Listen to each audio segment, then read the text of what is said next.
வணக்கம் students, welcome to Fauji silver academy Tamil. இந்த வீடியோவில் என்ன தெரிஞ்சுக்க போகிறோன்னா, நோடல் அனாலிசிஸில் இன்னொரு ப்ராப்ளம் தான் பார்க்க போகிறோம். யூனிவர்சிட்டி எக்ஸாமில் கேட்ட problem. Find the node voltages in the circuit shown in a figure and find the power delivered by independent current source. So first கொடுத்துருக்கிற இந்த சர்க்யூட் டயக்ராமில் நோடு எதெல்லாம் முதல்ல ஐடென்டிஃபை பண்ணிவிட்டு அந்த நோடுக்கு என்ன வோல்டேஜஸ் இருக்குன்னு கண்டுபிடிக்கணும். அது மட்டும் இல்லாமல் இந்த இண்டிபெண்ட் கரண்ட் சோர்ஸில் எவ்வளவு பவர் டெலிவர் ஆகிருக்குன்னு கண்டுபிடிக்கணும். இதுதான் இந்த ப்ராப்ளம்க்கான கான்செப்ட். ஸ்டெப் 1, கொடுத்த டயக்ராம் எடுத்து அப்படியே வரைஞ்சிட்டு அதில் நோடை நம்ம கண்டுபிடிக்கணும். ப்ரீவியஸ் ப்ராப்ளம்லேயே சொல்லியிருந்தேன், நோடுன்னு என்னது? ஒரு நோடுக்கு அட்லீஸ்ட் 3 காம்போனன்ட்ஸ் இல்லை 3க்கு மேற்பட்ட காம்போனன்ட்ஸ் இருக்கணும். அப்படி இருந்துச்சுன்னா அதை நம்ம நோடுன்னு சொல்லலாம். ஸோ நம்ம எங்கெங்கே நோடு எடுத்திருக்கோம்? இந்த பாயிண்ட்டை நான் நோடுன்னு எடுத்துக்கிட்டேன். ஏன் இந்த பாயிண்ட்டை நோடு எடுத்துக்கிட்டேன்? ஏன்னா இதை சுற்றி இங்கே ஒரு ரெசிஸ்டார் இருக்குது, இங்கே ஒரு ரெசிஸ்டார் இருக்குது, இங்கே ஒரு கரண்ட் சோர்ஸ் இருக்குது. அப்போ 3 காம்போனன்ட்ஸ் இருக்குது. அப்போ கண்டிப்பாக அது ஒரு நோடு. அதை நான் V1 எடுத்தாச்சு, ஒரு டாட் வச்சுட்டு V1 எடுத்தாச்சு. நெக்ஸ்ட் அடுத்தது இதுவும் ஒரு நோடு தான். ஏன்னா இதை சுற்றி இங்கே ஒரு ரெசிஸ்டார் இருக்குது, இங்கே ஒரு ரெசிஸ்டார் இருக்குது, இங்கே ஒரு ரெசிஸ்டார் இருக்குது. அப்போ இதை நான் V2ன்னு எடுத்துக்கலாம், நோடு. நெக்ஸ்ட் இந்த பாயிண்ட்டையும் நான் ஒரு நோடை எடுத்துக்கலாம். இங்கே ஒரு ரெசிஸ்டார் இருக்குது, இங்கே ஒரு கரண்ட் சோர்ஸ் இருக்குது, இங்கே ஒரு ரெசிஸ்டார் இருக்குது. அப்போ இந்த பாயிண்ட் ஒரு 3 காம்போனன்ட்ஸ் இருக்குது. அப்போ இதையும் நோடு எடுத்துக்கலாம். இந்த பாயிண்ட் நோடு எடுக்க முடியுமா? இந்த பாயிண்ட்டை எடுக்க முடியாது. இங்கே ஒரு ரெசிஸ்டார், இங்கே ஒரு கரண்ட் சோர்ஸ் தான் இருக்குது, எடுக்க முடியாது. ஸோ இதுவும் நோடு வராது. ஸோ இருக்கிறது 3 நோடு தான், V1, V2, V3. Next step என்னென்னா, அந்த ஒவ்வொரு நோடுக்கும் கரண்ட்டை நம்ம எழுதணும். சரி, ஃபஸ்ட்டு இந்த நோடுக்கு முதல்ல கரண்ட் எங்கேயாவது வருதான்னு பார்க்கணும். வருது, ஏன்னா இங்கே ஒரு 3 ஆம்பியர் கரண்ட் இங்கே வருது, கரெக்டுங்களா? இந்த V1க்கு வருது. நெக்ஸ்ட் அதுக்கப்புறமா கொஷின்லேயே கொடுத்துட்டாங்க, இங்கே ஒரு IXன்னு இங்கே ஒரு கரண்ட் இப்படி போகுதுன்னு சொல்லிட்டாங்க இந்த நோடில். ஆனால் கேபிட்டல் லெட்டரில் எழுதிட்டேன் IX. அப்போ இது IXன்னு எடுத்தோம்னா இங்கே ஒரு கரண்ட்டு போகும். ஒரு நோடுனா அதை சுற்றி எல்லா கரண்ட்டும் வெளியில் போகும். இங்கே ஒரு கரண்ட்டு போகுது, அப்போ இது I2ன்னு எடுத்தாச்சு. பேர் நம்ம வைக்கிறது தான் I2. நெக்ஸ்ட் இப்போ இந்த நோடுக்கு முதல்ல கரண்ட் எங்கே வருது? இங்கே ஒரு கரண்ட் வருது, IX கரண்ட் இப்படி தானே வருது. அப்போ இந்த நோடுக்கு ஒரு IX கரண்ட் வருது. புது கரண்ட் இந்த பக்கம் இந்த ஒரு ரெசிஸ்டருக்கு போகும், இந்த ஒரு ரெசிஸ்டருக்கு ஒரு புது கரண்ட் போகும். அது I3ன்னு வச்சாச்சு. இங்கே போகிற கரண்ட் I4ன்னு வச்சாச்சு. நெக்ஸ்ட் இங்கே ஒரு நோடு இருக்குது. இந்த நோடுக்கு ஏதாவது கரண்ட் வருதா? வருது. இப்போ I2 கரண்ட் இப்படி தானே போகுது. அப்போது கண்டிப்பாக I2 கரண்ட் இந்த V3க்கு வரும் இல்லையா? அப்போ இங்கே ஒரு I2 கரண்ட் வருது. அதேமாதிரி I4 கரண்ட் இப்படி போகுது இல்லையா? நெக்ஸ்ட் அதுக்கப்புறமா இங்கேருந்து இந்த 2IX கரண்ட், அதாவது இங்கே போகுது பாருங்கள், இதுலேருந்து கரண்ட், இங்கே ஒரு கரண்ட் இருக்கு இல்லையா, கரண்ட் சோர்ஸ். ஸோ இந்த மாதிரி நோடு வோல்டேஜஸ்க்கு நம்ம அந்த கரண்ட்டை எழுதணும். ஓகேங்களா? என்னென்ன கரண்ட்லாம் போகுதுன்னு. சரி, நோடு எழுதியாச்சு, நோடு கண்டுபிடிச்சாச்சு, கரண்ட் என்னெல்லாம் எழுதியாச்சு. நெக்ஸ்ட் ஸ்டெப்பு, இந்த டயக்ராம் முடித்ததுக்கு அப்புறமா கீழே எல்லாத்தையும் எடுத்துகிட்டு போய் பேஸில் கனெக்ட் பண்ணணும். அதாவது ரெஃபரன்ஸ் எலக்ட்ரோடுன்னு சொல்லுவோம். இது நம்ம என்ன சொல்லுவோம்? Reference electrode. ஓகேங்களா? ஸோ ஸ்டெப் 1 டயக்ராம் புரிஞ்சுதுங்களா? டயக்ராம் எடுத்து வரைஞ்சிட்டு என்ன நோடுன்னு கண்டுபிடிச்சிட்டு அந்த நோடுக்கான கரண்ட், இந்த I1, I2, I3 நம்ம வைக்கிற பேர் தான். நீங்கள் என்ன பேர் வேணால் வச்சுக்கலாம். நான் சொல்லி கொடுத்த மாரி வச்சிங்கன்னா உங்களுக்கு ஈஸியாக இருக்கும். Next step 2, apply Kirchhoff's current law at 3 nodes. எப்பயுமே ஒரு நோடல் அனாலிசிஸ்னால் நம்ம கிர்ச்சோஃப்ஸ் கரண்ட் லா பயன்படுத்தணும். இப்போது ஒவ்வொரு நோடு, மொத்தம் எத்தனை நோடுக்கு? 3 நோடுனா அப்போ 3 ஈக்குவேஷன்ஸ் வரப்போகுது. ஓகேங்களா? சரி, இந்த நோடுக்கு எழுத போகிறோம். ஃபஸ்ட் V1 நோடுக்கு எழுதலாம். முதல்ல யாரெல்லாம் ஒரு நோடுக்கு வராங்களோ, இது நோடுனா ஒரு வீடு, இந்த வீட்டுக்கு யாரெல்லாம் வராங்களோ அவங்க பாசிட்டிவ், யாரெல்லாம் வீட்டை விட்டு வெளியில் போகிறாங்களோ அவங்களும் நெகட்டிவ். இந்த நோடுக்கு யார் வராங்க வீட்டுக்கு? இங்கே 3 ஆம்பியர் கரண்ட் வருது, அப்போது +3. இந்த வீட்டை விட்டு யார் போகிறாங்க? IX கரண்ட் வெளியில் போகுது, I2 கரண்ட் வெளியில் போகுது, அவங்க ரெண்டுமே மைனஸ், =0, முடிஞ்சு போச்சு. ஸோ ஒரு நோடில் இருக்கிற கரண்ட் எடுத்து எழுதணும், அவ்வளோதான். நெக்ஸ்ட் இந்த நோடு வீட்டுக்கு யார் வராங்க? IX கரண்ட்டு வருது, அப்போ பாசிட்டிவ். I3 கரண்ட் வெளியில் போகுது, I4 கரண்ட்டும் வெளியில் போகுது, அவங்க ரெண்டுமே மைனஸ், =0. இதுதான் செகண்ட் ஈக்குவேஷன். நெக்ஸ்ட் இப்போ இந்த நோடுக்கு வரும். இந்த நோடு வீட்டுக்கு யார் வராங்க? I4 கரண்ட் வருது, அப்போ I4 பாசிட்டிவ். அதேமாதிரி I2 கரண்ட்டும் V3க்கு வருது, பாசிட்டிவ். ஆனால் இந்த 2ix கரண்ட் வந்து அந்த நோடை விட்டு வெளியில் போகிறாங்க, தப்பிச்சு போகுது, வெளியில் போகுது. அப்போ வெளியில் போகுதுன்னா -2ix ஈக்குவல் டு 0. இந்த மாதிரி 3 ஈக்குவேஷனை கண்டுபிடிக்கிறது தான் ஸ்டெப் 2. நெக்ஸ்ட் ஸ்டெப் 3, ஒவ்வொரு கரண்ட் எக்ஸ்பிரஷன்ஸை கண்டுபிடிக்கணும்.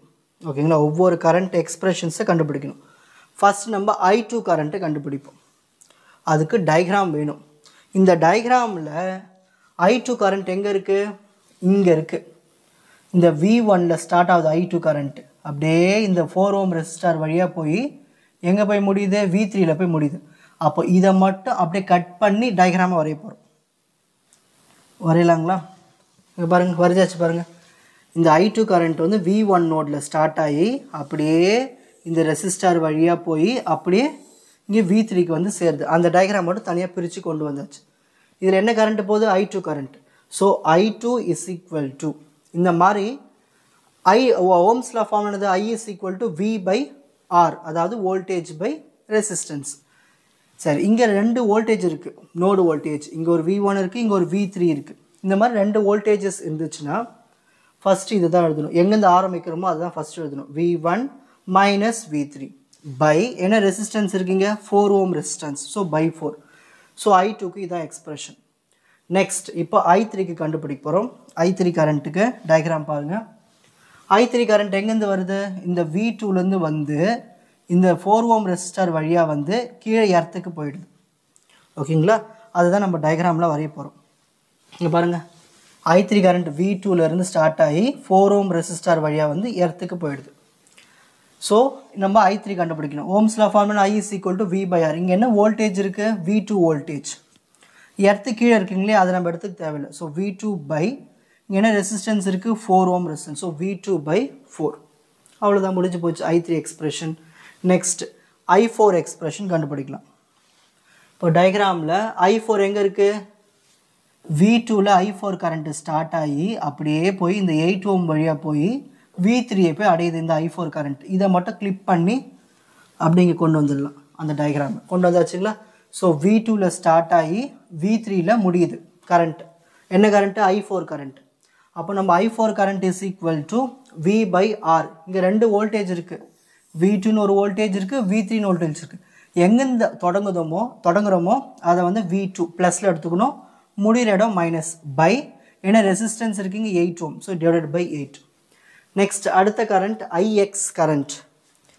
IX கரண்ட் எங்கே இருக்குது பார்க்கலாமா? IX கரண்ட் எங்கே இருக்குது? இந்த V1ல் ஸ்டார்ட் ஆகி இந்த V2க்குள்ளே முடியறது தான் வந்து IX கரண்ட். இதை மட்டும் தனியாக கிளிப் பண்ணி கொண்டு வந்துடுவோம். கொண்டு வந்து இங்கே வரைஞ்சாச்சு. V1ல் ஸ்டார்ட் ஆகி V2வில் முடியறது தான் வந்து IXனுடைய current. So IX is equal to இந்த மாதிரி 2 வோல்டேஜஸ் இருந்தால் first voltage plus, second voltage minus by இங்கே ரெசிஸ்டன்ஸ் இருக்குது 2. ஸோ இந்த மாதிரி கரண்ட் எக்ஸ்பிரஷன்ஸ் எல்லாத்தையும் கண்டுபிடிச்சிடணும். இதுதான் வந்து step 3. Next step 4, using the first equation, second equation, third equation. அதாவது ஸ்டெப் 2ல் கண்டுபிடிச்சோம்னா கிர்ச்சாஃப்ஸ் கரண்ட் லா ஈக்குவேஷன்ஸ், அந்த ஒவ்வொரு ஈக்குவேஷன் எடுத்து நாங்கள் எழுதிக்கிட்டேன். இதுதான் ஃபர்ஸ்ட் ஈக்குவேஷன். அந்த ஃபர்ஸ்ட் ஈக்குவேஷன்லேருந்து ஒரு புது ஈக்குவேஷன் கொண்டு வர போகிறோம், ஃபோர்த் ஈக்குவேஷன். இதுதான் செகண்ட் ஈக்குவேஷன். செகண்ட் ஈக்குவேஷனை பயன்படுத்தி ஃபிஃப்த் ஈக்குவேஷன் கொண்டு வர போகிறோம். இதுதான் தேர்ட் ஈக்குவேஷன். தேர்ட் ஈக்குவேஷனை பயன்படுத்தி ஒரு சிக்ஸ்த் புது ஈக்குவேஷனை கொண்டு வர போகிறோம். சரி, இது எப்படி கொண்டு வந்தோம்னு பார்க்கலாம். 3 minus IX minus I2 first equation step 2ல் இருக்குது. அப்படியே எடுத்து பார்த்து இங்கே எழுதிக்கணும். எழுதிட்டு 3 மைனஸ் IX, ப்ரீவியஸ் ஸ்டெப்பில் IX கண்டுபிடிச்சோமா, இதை எடுத்து அங்கே சப்ஸ்டியூட் பண்ணிக்கணும். இந்த IXக்கு பதில் அதை சப்ஸ்டியூட் பண்ணிடுச்சு. மைனஸ் I2, ப்ரீவியஸ் ஸ்டெப்பில் I2 கண்டுபிடிச்சோமா, இதை எடுத்து சப்ஸ்டியூட் பண்ணிக்கணும். I2 இதை எடுத்து சப்ஸ்டியூட் பண்ணிக்கணும். ஸோ I2 சப்ஸ்டியூட் பண்ணி வச்சுங்களா. இப்போ நார்மல் கேல்குலேஷன்ஸ் இந்த 3 எடுத்து அப்படிங்க எழுதிக்குங்க. எழுதிட்டு மைனஸ் எடுத்து அப்படியே எழுதிக்கணும். நான் சொல்லி கொடுத்துருக்கேன் எல்சிஎம் இல்லாமல் எப்படி சால்வ் பண்ணுறதுன்னு. இந்த வீடியோவில் பாருங்கள். இங்கே கீழே 2 இருக்குது இல்லையா, அது 1/2ன்னு அர்த்தம். 1/2 என்னது? 0.5. மேலே இருக்கிறத எடுத்து அப்படியே எழுதிக்கலாம். மைனஸ் கீழே 4 இருக்குது, 1/4 என்னது? 0.25. மேலே இருக்கிற நியூமரேட்டர் எடுத்து எழுதிக்கு ஈக்குவல் டு 0. இப்போ எல்சிஎம்லாம் பண்ண தேவையில்லை, அப்படியே டைரெக்டாக மல்டிப்ளை பண்ணிவிட்டு ஈக்குவேஷன் கொண்டு வந்துடலாம். 3 minus 0.5 into V1, 0.5 V1 minus into minus plus 0.5 V2 minus 0.25 into V1 minus 0.25 V1 minus into minus plus so 0.25 V3 equal to 0. இப்போ இதை நம்ம ஆர்டரா எழுதணும். V1 இங்க ஒரு V1 இருக்கு, இங்க ஒரு V1 இருக்கு, இங்க minus 0.5 இங்க minus 0.25 add பண்ணா minus 0.75 V1 இருக்கு. ஓகேங்களா? நெக்ஸ்ட் V2 எடுத்து எழுதியாச்சு, V3 எழுதியாச்சு. இந்த கான்ஸ்டன்ட் டேர்ம் அந்த +3 அந்த பக்கம் போயிடுச்சுனா -3. இதுதான் fourth equation. நெக்ஸ்ட் ஸ்டெப் 2ல கண்டுபிடிச்ச கரண்ட் ஈக்குவேஷன் செகண்ட் ஈக்குவேஷன் எடுத்து எழுதியாச்சு. இப்போ Ix ப்ரீவியஸ் ஸ்டெப்ல கண்டுபிடிச்சது சப்ஸ்டிட் பண்ணிக்கோங்க. மைனஸ் I3 ஓட வேல்யூ சப்ஸ்டிட் பண்ணனும், I4 ஓட வேல்யூ சப்ஸ்டிட் பண்ணனும். இதெல்லாம் வந்து நம்ம ப்ரீவியஸ் ஸ்டெப்ல இங்க கண்டுபிடிச்சிருக்கோம். இதெல்லாம் எடுத்து அதுல சப்ஸ்டிட் பண்ணிடணும். சப்ஸ்டிட் பண்ணியாச்சுங்களா? இப்போ வந்து இதுக்கு எல்சிஎம்னா எடுக்க தேவை டைரக்டா 1/2 நானது 0.5 நியூமரேட்டர் எடுத்து அப்படியே எழுதிக்கணும். 1/4 நானது 0.25 V2 எடுத்து அப்படியே எழுதிக்கணும். மைனஸ் 1/8 நானது 0.125 நியூமரேட்டர் எடுத்து எழுதிக்கணும். இப்போ இந்த ஒவ்வொரு வேல்யூ உள்ள மல்டிப்ளை பண்ணனும். ஓகேங்களா? 0.5 into V1 0.5 V1 0.5 into minus V2 minus 0.5 V2 அப்புறம் இந்த மைனஸ் அப்படியே எடுத்து எழுதுங்க. minus 0.125 into V2 ஓகேங்களா? Next minus into minus plus 0.125 V3 equal to 0. இப்போ ஆர்டரா எழுதணும். V1 தனியா எழுதணும். V1 எழுதியாச்சு. V2 எத்தனை இருக்கு பாருங்க, 3 V2 இருக்கு. இங்க ஒரு V2 இருக்கு, இங்க ஒரு V2 இருக்கு, இங்க ஒரு V2 இருக்கு. இது எல்லாத்தையும் ஆட் பண்ணோம்னா minus 0.875 V2. இங்க ஒரு V3 இருக்கு equal to 0. இதுதான் fifth equation. So fourth equation கண்டுபிடிச்சாச்சு, fifth equation கண்டுபிடிச்சாச்சு. நெக்ஸ்ட் third equation கண்டுபிடிச்சோம் இல்லையா ஸ்டெப் 2ல, அதை எடுத்துட்டு வந்து இங்க எழுதிக்கணும். இப்போ I4 சப்ஸ்டிட் பண்ணனும், I2 சப்ஸ்டிட் பண்ணனும், 2 எழுதிட்டு Ix ஓட வேல்யூ சப்ஸ்டிட் பண்ணனும். இதெல்லாம் எங்க இருக்கு? இந்த ஸ்டெப்ல இருக்கு. இந்த வேல்யூஸ்ல எடுத்து இந்த இடத்துல சப்ஸ்டிட் பண்ணிக்கணும். சப்ஸ்டிட் பண்ணியாச்சுங்களா? இப்போ as usual 1/8 என்னது 0.125 நியூமரேட்டர் எடுத்து எழுதணும். 1/4 என்னது 0.25 இத எடுத்து இங்க எழுதிக்கணும். இந்த 2 cancel, so minus மட்டும் வரும். V1 so minus into V1 minus V1 minus into minus plus V2 equal to 0. இப்போ as usual steps உள்ள மல்டிப்ளை பண்ண வேண்டியதுதான். இதை எடுத்து இது கூட மல்டிப்ளை பண்ணனும், இதை எடுத்து இது கூட மல்டிப்ளை பண்ணனும், இதை எடுத்து இது கூட மல்டிப்ளை பண்ணனும், இதை எடுத்து இது கூட மல்டிப்ளை பண்ணனும், இதை எடுத்து அப்படிங்க எழுதிக்கங்க. நெக்ஸ்ட் ஸ்டெப் பாருங்க. இப்போ ஆர்டர் அரேஞ்ச் பண்ணனும். இங்க ஒரு V1 இருக்கு, இங்க ஒரு V1 இருக்கு. இது ரெண்டுத்தையும் சப்ட்ராக்ட் பண்ணா நமக்கு கரெக்ட்டுங்களா? எவ்வளவு வருது? -0.75 V1 கிடைக்குது.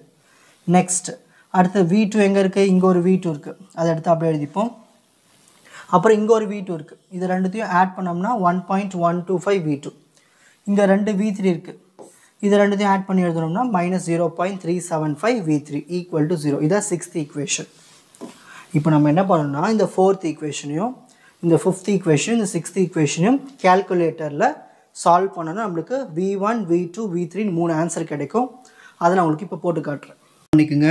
மோட் பட்டனை 3 டைம்ஸ் பிரஸ் பண்ணிட்டு ஈக்குவேஷனுக்கு இருக்கிற இந்த 1 பிரஸ் பண்ணுங்க. நெக்ஸ்ட் இதுல எத்தனை அன்னோன்ஸ் இருக்கு? 3 அன்னோன்ஸ் இருக்கு. V1 V2 V3. அதனால 3 பிரஸ் பண்ணி ஈக்குவல் டு பிரஸ் பண்ணி 3 மட்டும் பிரஸ் பண்ணா உங்களுக்கு இந்த மாதிரி காட்டும். ஸோ ஃபர்ஸ்ட் போர்டில் இருக்கிற இந்த ஃபோர்த் ஈக்குவேஷனோட கோஎஃபிஷியன்ட்ஸ்லாம் டைப் பண்ண போகிறோம். ஸோ V1 ஓட coefficient -0.75 equal to next V2 நோடைய coefficient 0.5 next V3 நோடைய coefficient 0.25 equal to next constant term -3. இப்போ அடுத்த ஈக்குவேஷனுக்கான கோஎஃபிஷியன்ட்ஸ் அதாவது fifth equation போர்டில் இருக்கு பாருங்க. V1 நோடைய coefficient 0.5 next V2 நோடைய coefficient -0.875 next V3 நோட coefficient 0.125 next constant term 0 next அடுத்த sixth equation அதுக்கான V ஓட coefficients type பண்ணனும் -0.75 sorry -0.75 next V2 நோட coefficient 1.125 next V3 நோட coefficient -0.375 next constant term 0.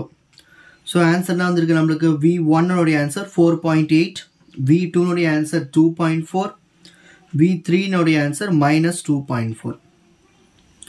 முடிச்சதுக்கு அப்புறம் என்ன பண்ணுன்னா கால்குலேட்டரை இந்த மாதிரி ஆன் பண்ணிட்டு ஷிஃப்ட்டை ப்ரெஸ் பண்ணி இந்த மோட் பட்டனை ப்ரெஸ் பண்ணிங்கன்னா இந்த ஆளு கீழே 3 வரும். இந்த 3 ப்ரெஸ் பண்ணி 2 வாட்டி ஈக்குவல் டு ப்ரெஸ் பண்ணால் உங்களுக்கு கால்குலேட்டர் கிளியர் ஆகிடும்.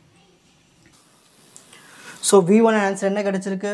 4.8 வோல்ட். V2 நோடைய ஆன்சர் 2.4 வோல்ட். V3 நோடைய ஆன்சர் -2.4 வோல்ட். இதுதான் வந்து நோடு வோல்டேஜஸ். அதாவது நம்ம டயக்ராமில் நோடு மார்க் பண்ணணும் V1, V2, V3 அதுக்கான வேல்யூஸ். நமக்கு இன்னும் என்ன தேவை? கொஷின் என்ன கேட்டிருக்காங்க பார்க்கலாமா? நெக்ஸ்ட் என்ன கண்டுபிடிக்கணும்? the voltage across independent current source. voltage across independent current source. இங்க பாருங்க, இதுதான் வந்து இண்டிபெண்டன்ட் கரண்ட் சோர்ஸ். இந்த கரண்ட் சோர்ஸில் என்ன வோல்டேஜ் இருக்குது? V1 வோல்டேஜ் இருக்குது. இதில் என்ன வோல்டேஜ் இருக்குது? V1 வோல்டேஜ் இருக்குது. ஸோ இந்த V1 பயன்படுத்தி இதில் எவ்வளவு பவர் டெலிவராக இருக்குன்னு கண்டுபிடிக்க போகிறோம். கண்டுபிடிக்கலாமா? அப்போ the voltage across independent current source என்னது? V1. V1 நம்ம என்ன கண்டுபிடிச்சோம்? இப்போது ப்ரீவியஸ் ஸ்டெப்பில் 4.8 வோல்ட். அப்போது V1 வந்து 4.8 வோல்ட்னா the power delivered by independent current sources. சரி, அங்கே கரண்ட் சோர்ஸ் எவ்வளவு இருக்குது? டயக்ராமில் கரண்ட் சோர்ஸ் எவ்வளவு இருக்குது? 3 ஆம்பியர் இருக்குது. இந்த 3 ஆம்பியரை இந்த வோல்டேஜ் கூட மல்டிப்ளை பண்ணால் நம்மளுக்கு பவர் கிடச்சிரும். ஓகேங்களா? ஸோ கண்டுபிடிச்சிடலாமா? ஸோ இந்த 3 ஆம்பியர் எடுத்து இந்த வோல்டேஜ் கூட மல்டிப்ளை பண்ணால் நம்மளுக்கு 14.4 வாட் கிடைச்சது. இதுதான் பவர். ஸோ இவ்வளோ தான் இந்த ப்ராப்ளம். ஸோ கேட்ட கேள்விக்கு ஆன்சர் பண்ணியாச்சு. ஓகேங்களா? ரொம்ப சிம்பிள் தானே? இப்போ screenshot time. So first page, next second page, next third page, next fourth page.